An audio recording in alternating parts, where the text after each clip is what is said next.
지금 2022학년도, 그러니까 우리가 기출을 공부하기 전에, 우리 모의고사를 시작하기 전에 최근 기출을 보는 이유는 다시 한번 우리 마음을 시험을 향해서 방향을 설정하기 위해서 다시 한번 보는 거예요. 그래서 공부를 너무 열심히 하시다 보면 공부 내용에 매몰돼서 내가 뭐 때문에 공부를 하는지 잊는 경우들이 있어요. 그리고 또 지나치게 방향을 다르게 잡으셔서 최근에 시험을 잘못 이해하시고 경향을 잘못 이해하시고 최근에 이론 공부를 너무 안 하신다든지 암기가 완전 필요 없지 않나라고 생각하시는 경우들도 있는데 그렇진 않잖아요. 그래서 최근 시험 경향을 한 번만 더 짚고 넘어가겠습니다. 작년 시험.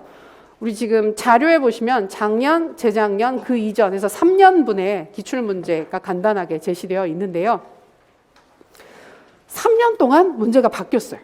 그 이전 시험과 3년 전 시험부터는 시험 형태가 매우 달라졌다. 그리고 특히 작년, 재작년 시험 같은 경우에 시험 형태가 눈에 띄게 달라진 부분들이 보이고 있고 아마 비슷한 형태로 가지 않을까 싶기 때문에 그런 포인트들, 쌤들 우리 실수하기 좋은 부분들 한 번만 더 짚고 넘어가겠습니다. 작년 문제 같은 경우에는 동료 교사와의 대화를 제시문으로 얘기를 해줬고요. 그 다음에 보시면 학교 내 교사 간 활발한 정보 공유를 통한 교육의 내실화라고 해서 생각보다 주제가 뭔가 길고 복잡한 느낌으로 제시가 됐습니다. 결국 포인트를 보면 교사 간 정보 공유를 했으면 좋겠어. 혼자 무엇인가를 하는 게 아니라 교사들이 서로 적극적으로 함께 활동을 했으면 좋겠는데 그게 결국 교육의 내실화라고 하는 가치를 추구했으면 좋겠어라는 주제를 준 겁니다. 근데 작년 시험 보고 나서 또 쌤들이 말씀을 한 번씩 하셨던 게 뭐냐면 내실화가 뭔지 잘 이해가 안 됐다. 내실화라는 말을 잘 이해하지 못해서 주제 논의를 해야 되는데 사실 자신감 없이 주제 논의를 했다라는 얘기를 하시는 분들이 생각보다 있었어요. 그러니까 이거는 약간 의도가 들어간 문제예요.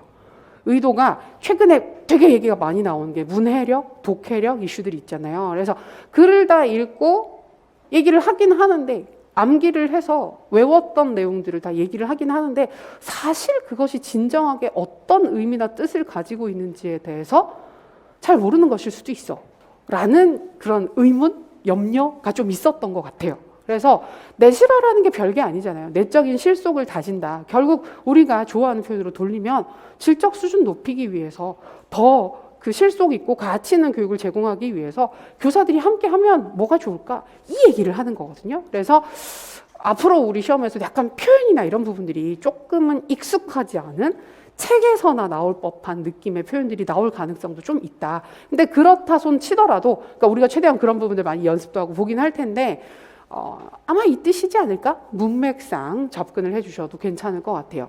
그러면서 교육과정, 교육평가, 교수 전략은 교수 이론 및 공학 부분이죠. 그다음에 교원 연수는 행정 부분이죠. 그래서 과정, 평가, 공학, 그다음에 행정이라고 하는 4가지 주요 영역을 작년에 물어봤습니다. 근데 지금 이 영역이 계속 반복해서 출제되고 있죠. 최근에. 그래서 올해도 그대로 나올지. 그게 재밌는 부분이죠.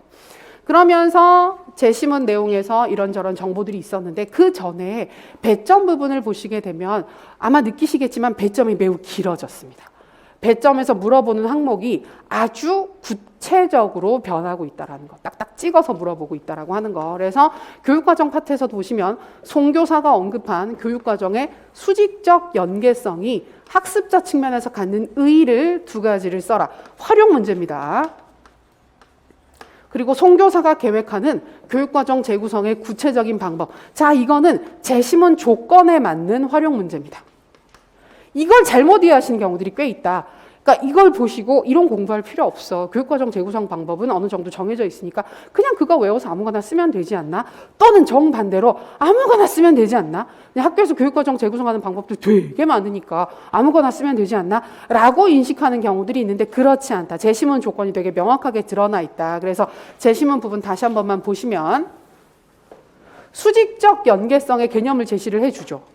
수직적 연계성은 이전 학습 내용과 다음 학습 내용이 연결되어야 합니다라는 개념을 주고 그러면 이 개념이 이전 내용과 새로운 내용이 자연스럽게 이어졌을 때 학생에게 뭐가 좋은지를 2가지를 쓰라는 거예요. 자, 이런 부분들은 우리가 책에서 암기를 해도 없어요. 없는 어떤 책을 봐도 교육과정 대사전이라고 해서 교육과정 학과 관련된 모든 자료들을 모은 책도 있거든요. 그런 자료를 찾아봐도 수직적 연계성에 학생에 대한 의, 교사 입장에서의 의, 학교 교육과정에서 이런 건 없어요. 없어요. 장단점도 심지어 없어요. 이런 부분들은. 근데 결국 뭐냐면 개념을 정확하게 알고 있으면 이 개념의 근거에서 뭐가 좋은지는 생각해서 쓸 수 있지 않아? 라고 하는 부분들인 거예요. 이게 활용인 거죠. 근데 그냥 쓰라는 게 아니라 개념을 보여주고 연계해서 쓰는 것입니다. 그리고 다음 학기에 어떻게 재구성을 할 건지 고민을 했는데, 이번 학기에 어떻게 할 것인지 보면 교과 내 단원의 범위와 계열을 조정하는 방식으로 교육과정 재구성을 한다고 얘기를 했잖아요. 근데 문제에서 물어봤을 때 그러면 송교사가 이번 학기에 어떤 식으로 교육과정 재구성을 할지 두 가지 방법을 쓰라고 했던 것은 교과 내 재구성인데 범위를 고려하고 계열을 고려할 수 있는 구체적인 방법을 하나씩 쓰라고 하는 거예요. 그러니까 이런 부분들을 특히 주의하셔야 한다. 이걸 안 보고 쓰신 경우들이 매우 많았다. 매우 많았다. 그러니까 이게 사실은 굉장히 큰 특징이에요. 최근 시험에서 보이고 있는 가장 큰 특징입니다. 두 번째 부분도 보면 총평의 관점에서 학생을 진단하는 방법을 두 가지를 써라. 그 다음에 송교사가 활용할 수 있는 평가 결과 해석 기준 두 가지를 이유와 함께 제시를 해라 라는 식으로 해서 그 총평의 관점으로 학생을 진단한다라고 하는 건 총평이 무엇인지를 알고 학생을 진단할 때 어떤 부분들을, 그러니까 진단평가를 어떻게 해야 되는지를 알고 있으면 두 가지를 섞어서 연계해서 답안을 쓰시면 되는 거거든요.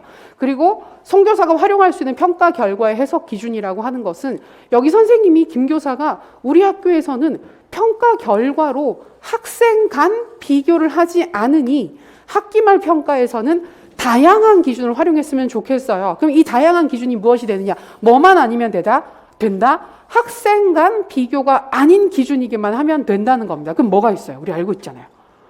학업 성취도냐? 학습 목표가 기준이 되어서 목표를 기준으로 어느 정도 성취를 했느냐, 아니면 학생 시작 시점에서의 성취 수준과 비교를 해서 얼마나 성장을 했느냐, 학생 개인이 가지고 있는 능력 수준에 비추어서 얼마나 최선을 다했느냐, 우리 알고 있는 기준에 근거한 여러 평가 유형들이 있으면 그 부분들을 가지고 활용해서 쓰실 수가 있습니다. 그래서 있죠? 제시문에 다 있습니다.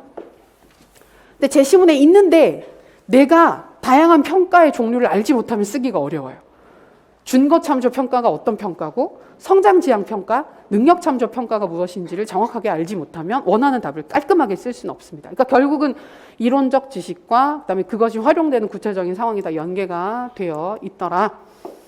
그다음에 교실 수업을 위해서 개발하는 교수 전략 두 가지를 쓰라고 했는데 이 부분에서 사실 질문이 되게 많이 나왔어요. 시험 보시고 나서도 이건 아무 전략이나 두 가지 쓰면 되는 게 아니냐라는 질문을 정말 많이 하셨거든요. 근데 저는 안 된다. 뒷과 캐리에 맞춰서 써야 된다고 말씀드리면 아닌데 다른 사람들은 그냥 아무거나 써도 된다고 했는데 라고 말씀을 하시는 분들이 있는데 그러기에는 문제에서 너무 명확하게 제시문 내용에 보면 난 이번 학기에 뒷과 캐리 체제적 교수 설계를 적용할 거야. 이 모형의 교수 전략 개발 단계에서 개발해야 된 교수 전략이 무엇인지를 생각 중이다. 라고까지 얘기를 했잖아요. 그러면 이걸 잘 읽으셔야 됩니다. 배점 부분에서 송교사가 교실 수업을 위해서 개발해야 되는 교수 전략 두 가지라고만 언급이 되어 있지만 제시문 내용을 읽어보면 설명이 뒷과 캐리에 근거해서 교수 전략 개발할 때 뭐 하는지 두 가지 쓰세요. 이거 인출이거든요. 인출인데 제시문 내용을 고려해서 인출을 했는가를 물어보는 거예요.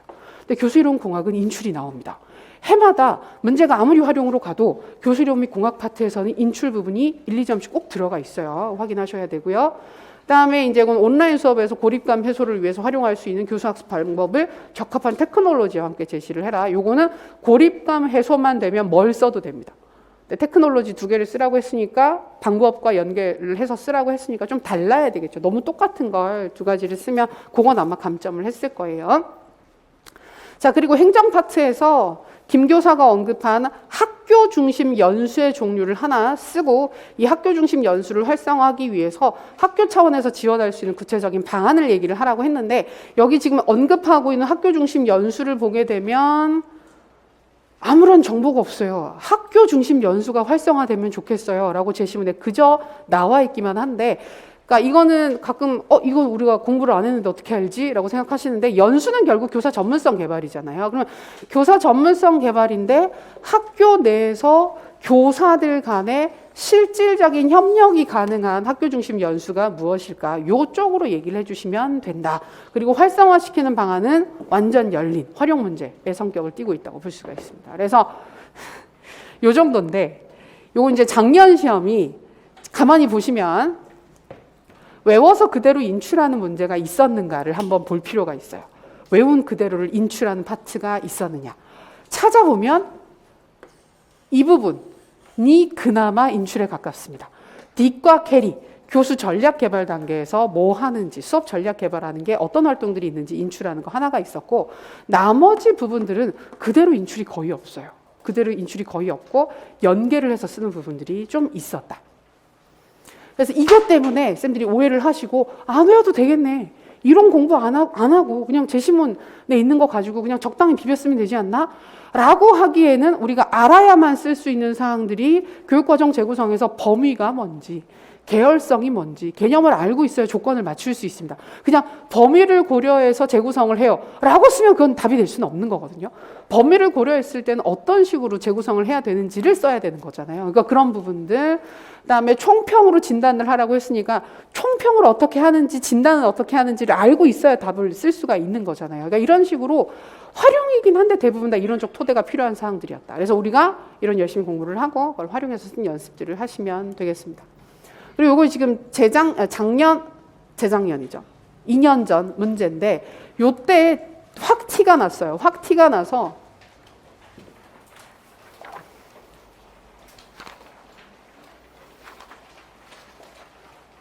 (15페이지입니다) 15페이지인데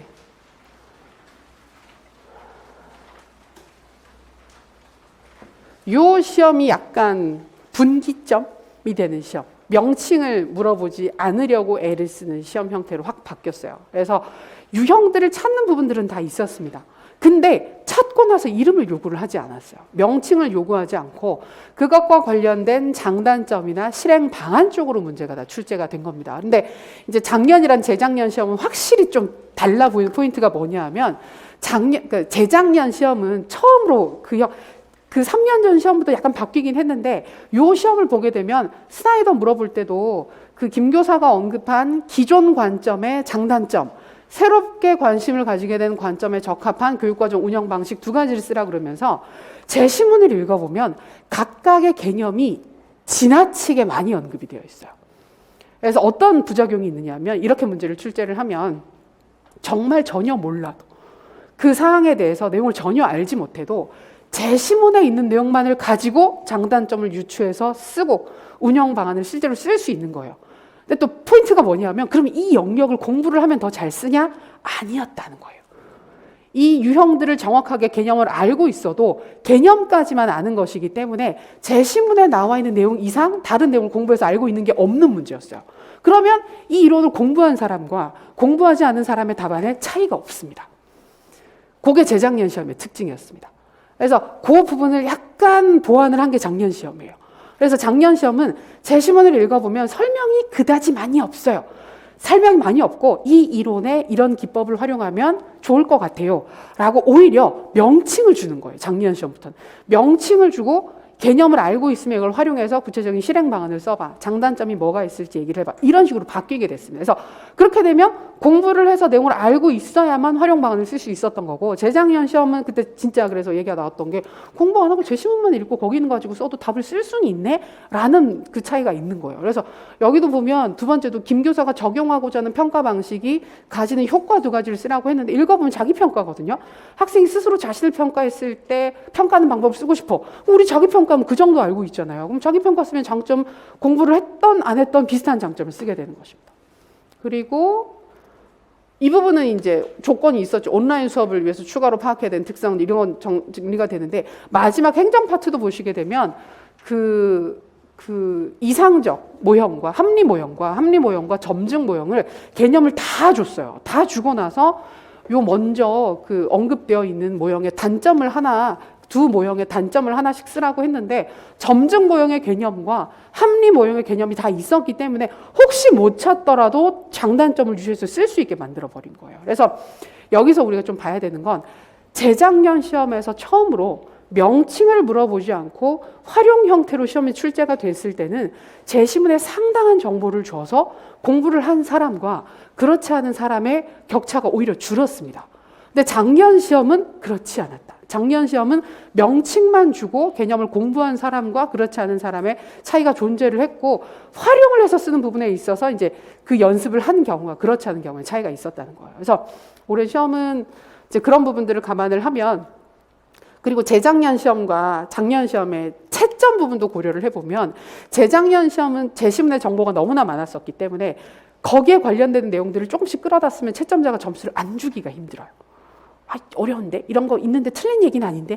라는 식으로 생각이 되는 반면, 작년 시험은 아예 방향을 다르게 잡아버리게 되면 점수를 안 주기가 조금 더 편해지는 시험입니다. 그래서 그런 부분들을 감안하면 아마 작년 시험 형태의 기조, 그래서 명칭이나 이런 부분들을 제시하면서 연계를 좀 하는 부분들이 분명히 있을 것이고, 그다음에 부분적으로는 지금 작년에 뒷과 캐리 물어봤던 부분들을 봐도 인출하는 부분들을 좀 연계해서 물어보기가 좋지 않겠나. 그래서 한 2점 정도는 그대로 인출을 요구하는 파트들도 영역별로 있을 수 있을 것이다. 그런 부분들을 볼 수 있어요. 그리고 이제 재작년 시험이다. 뭐 글씨체가 왜 이래.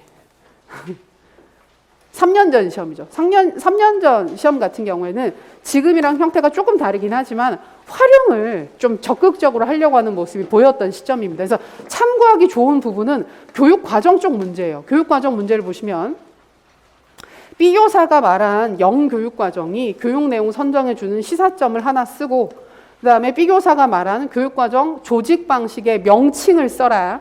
그리고 이 조직 방식이 토의식 수업에서 가지는 장점과 단점을 써라 라고 해서, 요게 보면 명칭도 1점 정도 물어보고 그다음에 장단점 연계해서 쓰는 부분들도 약간씩 들어가서 약간은 중간 정도 되는, 명칭도 요구하면서 활용도 요구하는 형태의 문제 스타일인 요 정도 갈 수가 있겠다. 그래서 이게 딱 형태가 바뀌기 시작하는 시점의 문제였기 때문에 약간 과도기적인 모습을 보이거든요. 근데 채점이나 이런 부분들을 고려하면 이 부분들도 약간 그러니까 실제 출제 가능성이 있는 형태지 않겠나라고 볼 수가 있습니다. 그래서 최근에 시험이 이렇게 나오고 있다. 그리고 우리가 앞으로 연습하는 문제들도 최대한 이런 형태입니다. 최대한 이런 형태라서 뭔가를 찾고 또는 명칭을 제시를 했을 때 그것과 연계를 하고, 그다음에 조건이 있으면 조건을 지켜야 한다. 조건을 지키는 게 매우 중요한 사항들이니 그런 부분들을 앞으로 계속 연습을 하도록 하겠습니다. 그래서 우리가 봐야 하는 시험의 방향을 다시 한번 확인을 하면서